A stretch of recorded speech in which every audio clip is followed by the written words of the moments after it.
He was so inquisitive, সে এতটাই উৎসাহী আগ্রহী ছিল, that he rose many question, সে বেশ কিছু কোয়েশ্চেন উত্থাপন করেছিল ইন দ্য ক্লাসে সে বেশ কিছু কোয়েশ্চেন করেছিল, সে এতটাই এবারে আগ্রহী ছিল। তো এখানে এরার কোন পার্টটা রয়েছে, এখানে এরার রয়েছে এখানটাতে, রোজ। আমরা যখন কোনো কোয়েশ্চেনকে রেজ করি তখন তার বানান হচ্ছে RAISE। রেজ মানে কোনো কিছুকে উত্থাপন করা, তার পাস্ট ফর্ম হচ্ছে রেজড। তাহলে রাইজের, রাইজ মানে কি উপরে ওঠা, RISE রাইজ মানে উপরে ওঠা, তার যদি পাস্ট ফর্ম বলো তাহলে রোজ হবে। কিন্তু এখানে আমাকে হ্যান্ড রেজ করা বা কোনো কোয়েশ্চেনকে রেজ করা হয় তখন RAISED হয়ে যাবে, RAISE হবে, তার পাস্ট ফর্ম হচ্ছে রেজড। তাহলে অপশন মানে পার্ট বি হচ্ছে এক্ষেত্রে এরার রয়েছে, তো ওটা হচ্ছে এর আনসার। কোয়েশ্চেন নাম্বার 2 তে যদি দেখো, he was born to poor parents, সে গরিব বাবা মার ঘরে জন্মেছিল, বাট ব্রট আপ কিন্তু বড় হয়েছিল in an effluent family. Effluent কথার মানে হচ্ছে যে খুব সমৃদ্ধশালী পরিবারে সে বড় হয়েছিল। তাহলে এর যে এরর পার্ট সেটা রয়েছে এখানে BORNE তে। জন্ম নেওয়ার ইংরেজি কি, BORN, তাই তো, বর্ন মানে জন্মানো, তাহলে এটা বর্ণের জায়গায় এই বানানটা হতো। আর BORNE কথা মানে হচ্ছে কোনো কিছুকে বহন করে নিয়ে যাও, মানে এরকম ম্যালেরিয়ার জীবাণু মশা বহন করে, সেক্ষেত্রে তার ইংরেজি হয়ে যাবে BORNE, কিন্তু এখানে জন্মগ্রহণ করা বলে BORN হয়ে যাবে। তাহলে অপশন এ হচ্ছে এক্ষেত্রে আনসার। নেক্সট কোয়েশ্চেন যদি দেখা যায়, the university was found, university প্রতিষ্ঠা পেয়েছিল in 1950 when India was not self dependent, যখন ভারত মানে ডিপেন্ডেন্ট, সেলফ ডিপেন্ডেন্ট ছিল না, অর্থাৎ স্বাধীন হয়নি, নিজের উপরে ভরসা করতে পারেনি। ইন মেনি অ্যাসপেক্ট, বেশ কিছু ক্ষেত্রে ভারত যখন অপরের উপরে নির্ভরশীল ছিল আর কি। তো ইউনিভার্সিটি ওয়াজ ফাউন্ডেড হওয়া উচিত, প্রতিষ্ঠা পেয়েছে, আমি পাস্টের কথা বলছি, 1950-র কথা বলছি, তাহলে এর সঙ্গে একটা ইডি ফর্ম যোগ হবে, তাহলে পাস্ট ফর্ম হবে। তাহলে পার্ট বি হচ্ছে এক্ষেত্রে আনসার।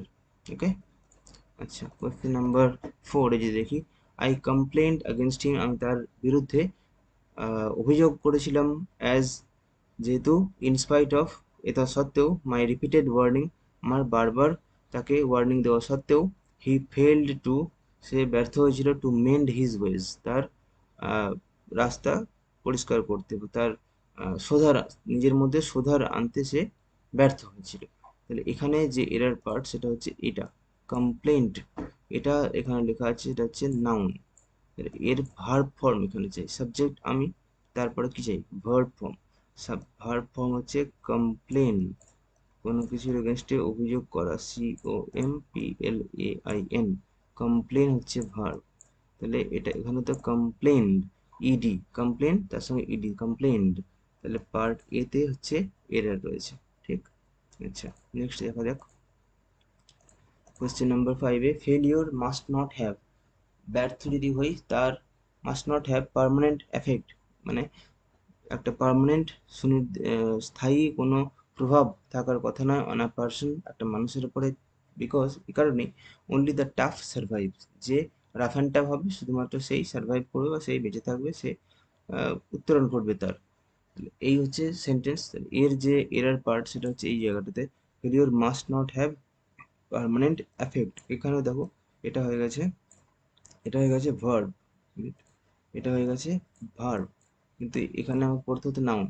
কিরকম প্রভাব, পার্মানেন্ট প্রভাব, তাহলে এটা হচ্ছে অ্যাডজেক্টিভ, অ্যাডজেক্টিভ যেহেতু নাউনের বা প্রোনাউনের ক্ষেত্রে হয়ে থাকে, তাহলে এখানে আমি লিখবো কি, এর যেটা নাউন পার্ট, নাউন ফর্ম, সেটা হচ্ছে এফেক্ট, EFFECT, এফেক্ট।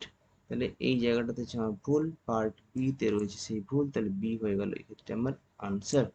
ওকে, নেক্সট কোয়েশ্চেনে চলে যাই, question number 6, I keep my cool, আমি নিজেকে শান্ত রাখি, and never lose my temper, কখনো আমার টেম্পার হারাই না, ইভেন হোয়েন প্রভোক, যখন আমাকে প্রভোক করা হয়, বাইরে থেকে খোঁচা দেওয়া হয় বা চেষ্টা করা হয় আমাকে উত্ত্যক্ত করার, তখনও কিন্তু আমি নিজের টেম্পার হারাই না।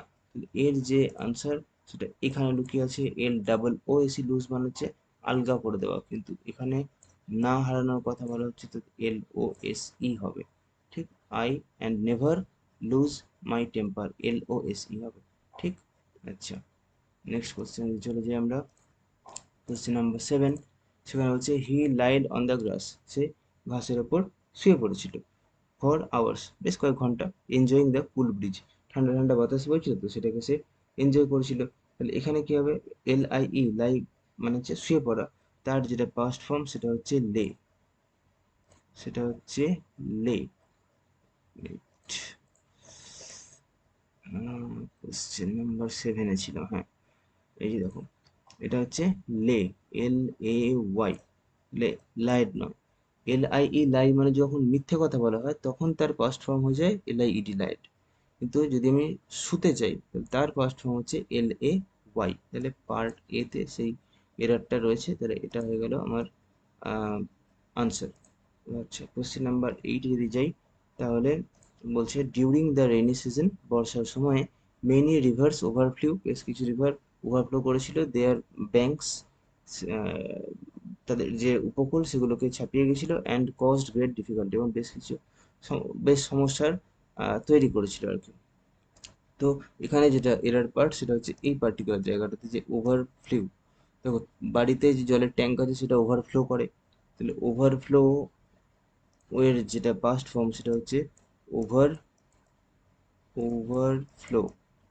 এটা বাড়ির ট্যাঙ্কে হয়, তার সঙ্গে যদি পাস্ট ফর্ম লিখি তাহলে হচ্ছে ওভারফ্লোড, FLOWED, ওভারফ্লোড। সেটা ওভারফ্লিউ নয়, তার মানে এর পার্ট বিতে রয়েছে আনসার। ওকে, আচ্ছা, নেক্সট কোশ্চেন যদি চলে যাই, কোশ্চেন নাম্বার 9-এ। আচ্ছা, হি লে হিজ লাগেজ, সে তার লাগেজ মানে ব্যাগপত্র ইত্যাদি যা ছিল সেগুলোকে রেখেছিল অ্যাসাইড, পাশে, অ্যান্ড লে ডাউন, শুয়ে পড়েছিল, to rest for a file, যাতে করে সে বেশ কিছুক্ষণ রেস্ট নিতে পারে সেই জন্য সে শুয়ে পড়েছিল।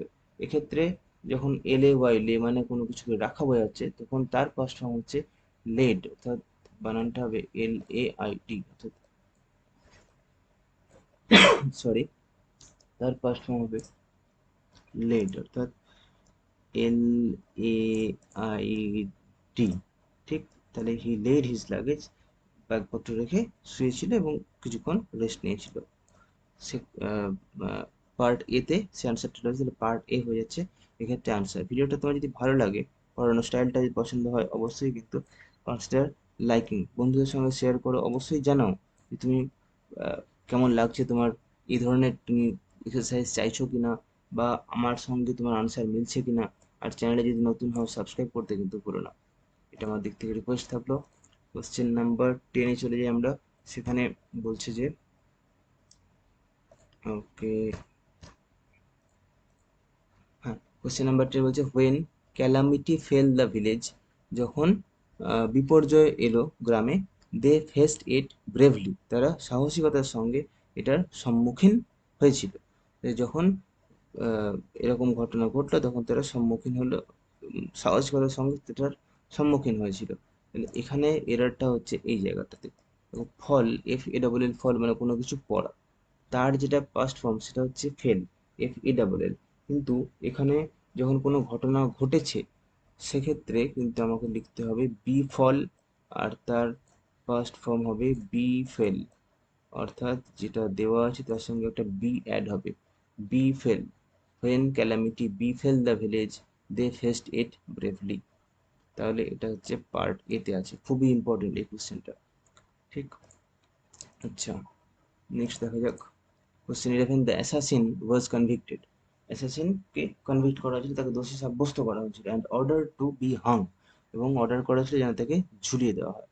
যখন আমরা কোনো কিছু বস্তুকে ঝোলাই, যখন আমরা কোনো বস্তুকে ঝোলাই তখন তার ইংরেজি হচ্ছে হ্যাং করা, HANG, হ্যাং। তার যেটা ফার্স্ট ফর্ম সেটা হচ্ছে HUNG।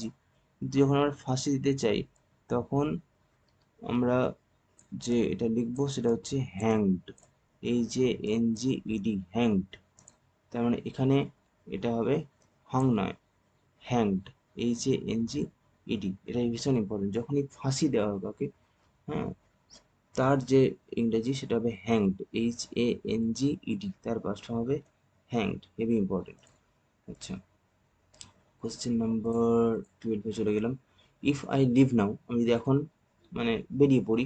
I will not be able to return back, আমার পক্ষে সম্ভব হবে না ফিরে আসা বিফোর 9 PM, নটার রাত 9টার আগে ফিরে আসা আমার পক্ষে সম্ভব হবে না যদি আমি এখন বেরিয়ে পড়ি।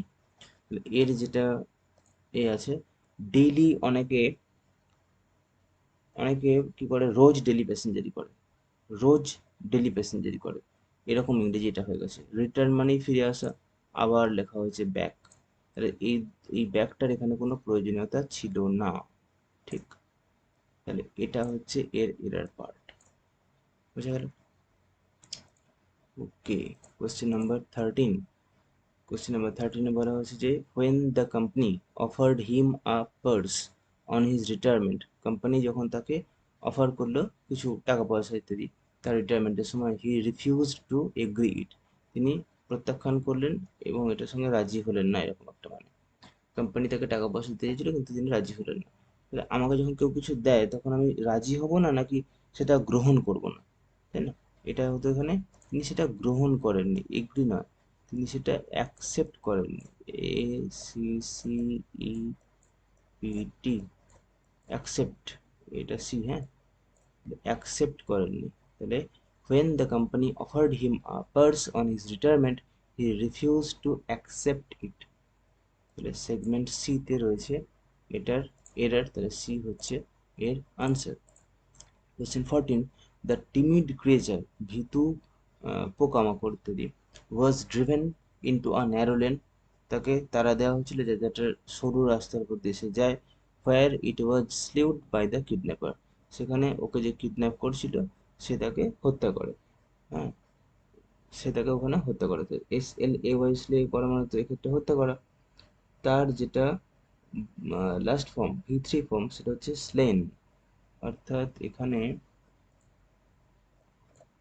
স্লে মানে হত্যা করা, তার যেটা থার্ড ফর্ম আর পোস্ট পার্টিসিপাল ফর্ম সেটা হচ্ছে স্লেন, SLAIN, স্লিউড নয়, স্লেন। তাহলে এটা হচ্ছে পার্ট 3 তে রয়েছে, পার্ট 3 হয়ে গেল এই ক্ষেত্রে আনসার। সো লাস্ট কোশ্চেন দেখা যাক, কোশ্চেন নাম্বার 15। সেখানে হচ্ছে being implicated in a murder case, একটা মার্ডার কেসে তাকে ইমপ্লিকেট করা হয়েছিল, হি ওয়াজ কনক্লুসিভলি সাসপেক্টেড, কনক্লুসিভলি মানে কনক্লুশন কোনটা না হয়, যখন একদম ফাইনাল কিছু বলা হচ্ছে তখন সেটা হচ্ছে কনক্লুশন, হ্যাঁ, ফাইনাল কথা। সেখানে ফাইনালি তাকে সাসপেক্ট করা হয়েছিল, মানে তাকে সন্দেহ প্রকাশ করা হয়েছিল তার বিরুদ্ধে, for all the unsolved murder cases, সমস্ত রকমের যতগুলো মার্ডার কেস আছে এবং এখনো পর্যন্ত সলভ হয়নি সেই সমস্ত কেসে তাকে ফাইনালি ও মানে করা হয়েছিল, সাসপেক্ট করা হয়েছিল, তাকে তোমার দোষী বলে টার্গেট করা হয়েছিল প্রাথমিকভাবে।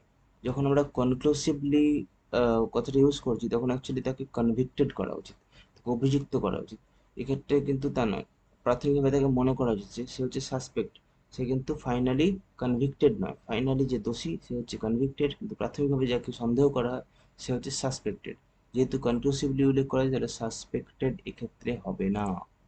এই দুটো কি বলবো আপস মে হচ্ছে সেলফ কন্ট্রাডিক্টরি, এরা হচ্ছে সেলফ কন্ট্রাডিক্টরি, মানে একজনের কথা আর একজনের সঙ্গে মিলছে না। কন্ট্রা,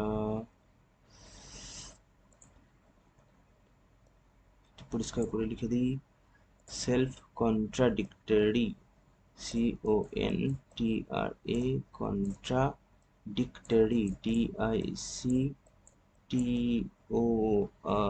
বুঝে গেল?